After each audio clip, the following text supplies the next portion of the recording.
Hello everyone, welcome to your YouTube channel Educates. இப்போ வந்து பாத்தீங்கன்னா அண்ணா யூனிவர்சிட்டி எக்ஸாம் நடக்க போகுதுன்னு எல்லாருக்கும் தெரியும். 22 வந்து பிராக்டிக்கல் எக்ஸாம் இருக்கு, 24 வந்து தியரிட்டிக்கல் எக்ஸாம் இருக்குன்னு வந்து சொல்லியிருக்காங்க. அது மட்டும் இல்லாமல் டெஸ்ட் வந்து ஆன்லைனில் நடக்க போகுது, எம்சிக்யூ தான் வைப்போம் அப்படின்னு சொல்லியிருப்பாங்க. அதோட ஸ்டடி மெட்டீரியல்ஸ் எல்லாமே நம்மளோட பழைய வீடியோவில் வந்து பார்த்துருப்பீங்க, பார்க்காதவங்க போய் பார்த்துக்கோங்க. ஓகே, அதுக்கப்புறம் வந்து என்னென்னா சில பல ரூல்ஸ் வந்து கொடுத்துருந்தாங்க, எப்படி வந்து டெஸ்ட்டு எழுதணும், எப்படி வந்து எழுதக்கூடாது அப்படின்னு நியூஸ் சேனல்லாம் போட்டிருந்தாங்க. நீங்கள் பார்த்துருப்பீங்க நான் நினைக்கிறேன், அப்படி இல்லைன்னா நான் வந்து சொல்கிறேன். ஓகே, அதில் வந்து பார்த்தீங்கன்னா என்ன சொல்கிறாங்கன்னா, வேறு டேப்பை வந்து ப்ரெஸ் பண்ணாலே வந்து டெஸ்ட் வந்து க்ளோஸ் ஆயிரும், அதே மாதிரி சின்ன சின்ன மிஸ்டேக் பண்ணாலே வந்து டெஸ்ட் வந்து க்ளோஸ் ஆயிரும் அப்படின்னு சொல்லிட்டு மொத்தமாக போட்டிருந்தாங்க. ஆனால் அந்த மாதிரி வந்து கிடையாது. அது வந்து அந்த டெஸ்ட்டில் என்னென்ன பண்ணுனா அந்த டெஸ்ட் வந்து க்ளோஸ் ஆகும், என்னென்ன பண்ணுனா வார்னிங் காட்டும், எப்படி வந்து டெஸ்ட்டை வந்து க்ளோஸ் ஆக விடாமல் நம்ம வந்து எப்படி ஒரு நல்ல விதமாக வந்து அந்த டெஸ்ட்டை வந்து கிளியர் பண்ணுறது, எந்த வித டிஸ்டர்பன்ஸும் இல்லாமல், இதெல்லாம் பற்றி தான் இந்த வீடியோவில் வந்து சொல்ல போகிறேன். என்னென்ன பண்ணணும், என்னென்ன பண்ணக்கூடாது, என்ன பண்ணுனா இந்த டெஸ்ட் வந்து நல்லா போகும், என்ன பண்ணுனா இந்த டெஸ்ட் வந்து டக்குன்னு வந்து க்ளோஸ் ஆயிரும், இதை பற்றி தான் இந்த வீடியோவில் வந்து பார்க்க போகிறோம். ஓகே, நீங்கள் வந்து நம்ம சேனலுக்கு வந்து புதுசாக வந்திருந்தீங்கன்னா நம்ம எஜுகேட்ஸ் சேனலை வந்து சப்ஸ்கிரைப் பண்ணுங்கள், மறக்காமல் பெல் ஐகானை ப்ரெஸ் பண்ணுங்கள்.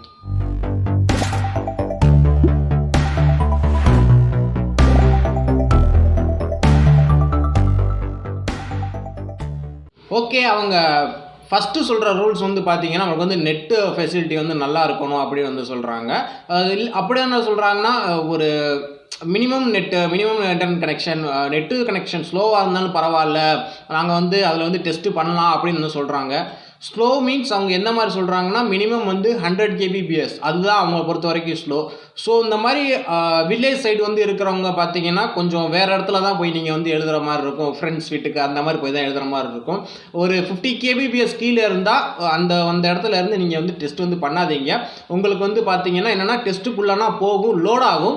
ஆனால் அந்த டெஸ்ட்டு பண்ணிக்கிட்டு இருக்கப்போ என்னென்னா உங்களுக்கு வந்து நோ இன்டர்நெட் கனெக்ஷன் ஒரு அலர்ட் வரும். அந்த அலர்ட் வந்து ஒரு 5 தடவைக்கு மேலே வந்துச்சுன்னா டெஸ்ட் வந்து க்ளோஸ் ஆயிடும். இதுதான் வந்து ஃபஸ்ட்டு பாயிண்ட்டு. ஓகே, அதுக்கப்புறம் வந்து பார்த்தீங்கன்னா இன்னொன்று வந்து என்னென்னா, வேறு டேப்புக்கு போனால் க்ளோஸ் ஆயிரும் அப்படின்னு வந்து சொல்கிறாங்க. இதுலேயே 2 மெத்தடாக இருக்குது. இவங்க சொல்கிறாங்களே என்டையர் ரூல்ஸ், இது வந்து பார்த்தீங்கன்னா எதோட ரிலேட் ஆகுதுன்னா, கேப் ஜெமினி ட்ரைனிங் அட்டன் பண்ணிங்கன்னா உங்களுக்கு வந்து தெரிஞ்சிருக்கும். இப்போ வந்து கேப் ஜெமினி வந்து ஆன்போர்ட் ட்ரைனிங் வந்து போயிட்டுருக்கு. அதில் வந்து அவங்க வந்து ஒவ்வொரு மாடியூல்ஸ் முடிக்க அசஸ்மெண்ட் கொடுப்பாங்க.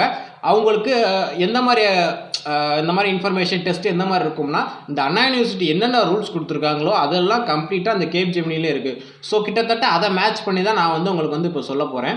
ஸோ நெக்ஸ்ட்டு வந்து அவங்க என்ன சொல்கிறாங்கன்னா, இந்த மாதிரி வந்து பக்கத்து டேப்பு போனால் டெஸ்ட்டு வந்து க்ளோஸ் ஆயிரும், அதனால் பக்கத்து டேப்பை ஸ்விட்ச் பண்ணக்கூடாது அப்படின்னு சொல்கிறாங்க. அவங்க சொல்கிறது கரெக்டு தான். ஆனால் இதையே என்ன பண்ணுவாங்கன்னா, ஒன்று இந்த மாதிரி வேறு டேப் ப்ரெஸ் பண்ணால் அலர்ட் காமிக்கும். ஃபஸ்ட் டைம் வந்து அலர்ட் காமிக்கும், செகண்ட் டைம் வந்து நீங்கள் ப்ரெஸ் பண்ணால் தான் அந்த டெஸ்ட் வந்து க்ளோஸ் ஆகும். அப்படி இல்லைன்னா என்ன பண்ணுவாங்கன்னா, மொத்தமாக வந்து உங்களுக்கு ஃபுல் ஸ்க்ரீன் மோடாக போட்டுருவாங்க. அதாவது நீங்கள் வேறு எந்த டேப்புக்கே போக முடியாது. டெஸ்ட்டு முடித்தா மட்டும்தான் அந்த டேப்பை விட்டு நீங்கள் மொத்தமாக அந்த ஸ்க்ரீனை விட்டே வெளியில் வர மாதிரி இருக்கும். ஃபுல் ஸ்க்ரீன் விண்டோவாக வந்து போயிடும். இது வந்து மெயினான விஷயம் ஒன்று, இது வந்து பார்த்துக்கோங்க. நெக்ஸ்ட்டு வந்து என்னென்னா, கேமரா ஆக்சஸ் வந்து கொடுக்குறாங்க. கேமரா ஆக்சஸ் வந்து பார்த்தீங்கன்னா என்ன சொல்கிறாங்கன்னா, கேமராவை நம்ம பார்க்கலைன்னா வந்து டக்குன்னு டெர்மினேட் ஆகிரும் அப்படின்னு சொல்கிறாங்க. அந்த மாதிரிலாம் வந்து கிடையாது. என்னதுன்னா, ஃபஸ்ட்டு வந்து உங்களுக்கு வந்து ஒரு ஃபோட்டோ மாதிரி, ஐடி கார்டு மாதிரி ஃபோட்டோ மாதிரி எடுத்துகிட்டு அதை வந்து நம்ம சேவ் பண்ணிடுவோம். சேவ் பண்ணிவிட்டு தான் நம்ம வந்து நெக்ஸ்ட்டு டெஸ்ட்டுக்குள்ளேயே வந்து ப்ரொசீட் பண்ணுவோம். அதில் வந்து என்ன ஆகும்னா, நீங்கள் வந்து உங்கள் கண் வந்து கேமரா வந்து ஃபோக்கஸ் பண்ணணும். அதாவது சப்போஸ் நீங்கள் வந்து கீழே தான் பார்க்குறீங்க அப்படின்னா கூட மேட்டர் இல்லை, பிகாஸ் உங்கள் ஃபேஸ் அப்படியே தான் இருக்கும். உங்கள் ஃபேஸ் வந்து கேமரா ஃபோக்கஸ் பண்ணபடி தான் இருக்கும். பிகாஸ் என்னென்னா அக்யூரேட்டாக அவங்களால கண்ணை வந்து ஃபோக்கஸ் பண்ண முடியாது. பிகாஸ் நிறையா கம்ப்யூட்டரில் வந்து லேப்டாப் கேமரா குவாலிட்டினா கம்மியாக இருக்குது. அதனால் என்னென்னா உங்கள் ஃபேஸ் வந்து கேமராவை ஃபோக்கஸ் பண்ணுதா அப்படின்னு தான் மெயினாக வந்து பார்ப்பாங்க.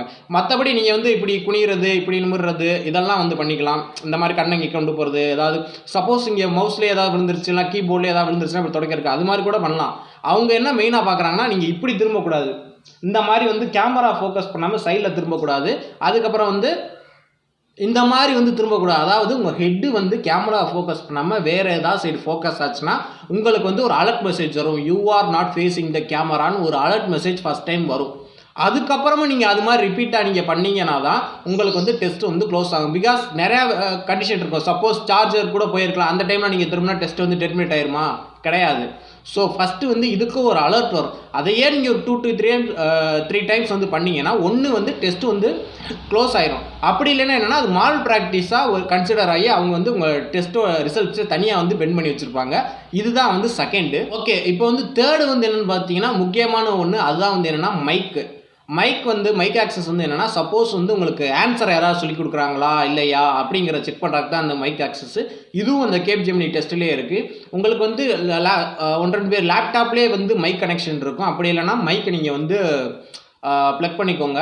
அவங்க வந்து என்ன சொல்லுவாங்கன்னா உங்களுக்கு வந்து சைலண்டான ரூமில் பண்ணணும். சப்போஸ் நீங்கள் ஒரு ஃபேன் போட்டு ஃபேன் சவுண்ட் இருக்குல்ல, அந்த சவுண்டே அதில் வந்து நாய்ஸாக வந்து கன்சிடர் ஆகும். என்ன வரும்னா மொத்தம் 3 லெவலாக இருக்குது. க்ரீன் வந்தால் எந்த நாய்ஸும் வரல, நார்மலாக தான் இருக்குது அப்படின்னு சொல்லிட்டு அர்த்தம். அது வந்து உங்கள் ப்ரொஃபைல் நேரம் அப்படியே ரவுண்ட் பண்ணும்.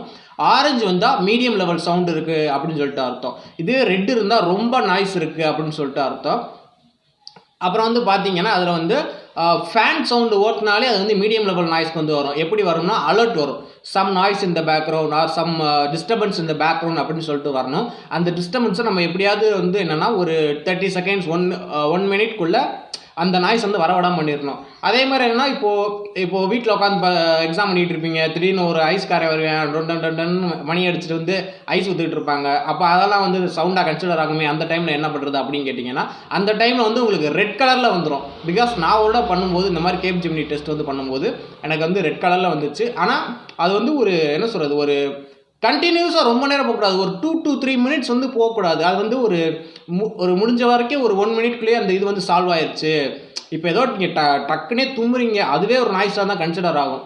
அதுவுமே என்னென்னா ஒரு ஷார்ட் பீரியட் ஆஃப் டைமில் தான் இந்த சவுண்ட் வந்து கேட்குது, லென்த்தாக கேட்டுக்கிட்டே இல்லை.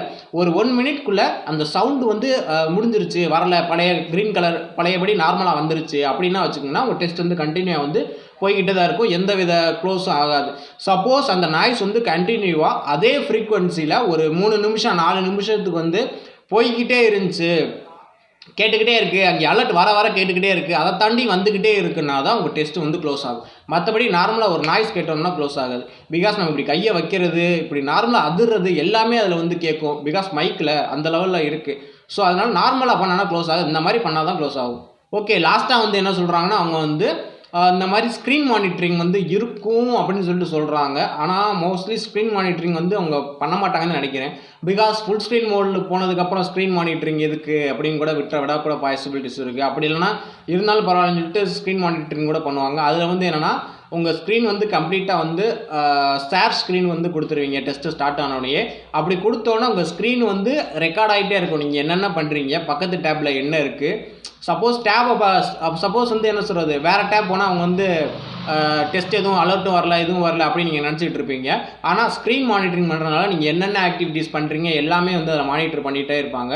அதனால் ஸ்க்ரீன் மானிட்டரிங் இருந்தால் யாரும் வந்து வேறு டேப் போய் யூஸ் பண்ணுறது அந்த மாதிரி வந்து எதுவும் பண்ண வேணாம். இவ்வளோ தான் வந்து ரூல்ஸு. அப்புறம் வந்து இன்னொன்று என்ன சொல்கிறாங்கன்னா ஃபோன்லையும் நீங்கள் வந்து பண்ணலாம் அப்படின்னு சொல்கிறாங்க. ஆனால் ஒரு லேப்டாப்பில் ஒரு இந்த மாதிரி ஆன்லைன் டெஸ்ட் அதுவும் கேமரா வச்சு மைக் வச்சு பண்ணுறது வந்து ஓகே, எப்படியாவது செட் ஆயிரும் அப்படின்னு வச்சுக்கலாம். பட் நம்ம வந்து ஃபோனில் வந்து ட்ரை பண்ணுறது கொஞ்சம் கஷ்டம் தான். Because camera access, mic access, அதே மாதிரி நம்ம ஒரே இடத்துல இப்படியே வச்சுக்கிட்டே இருக்க முடியாது. எவ்வளோ நேரம் நம்ம ஃபோனை இப்படியே வச்சு பார்த்துக்கிட்டே இருக்க முடியும்.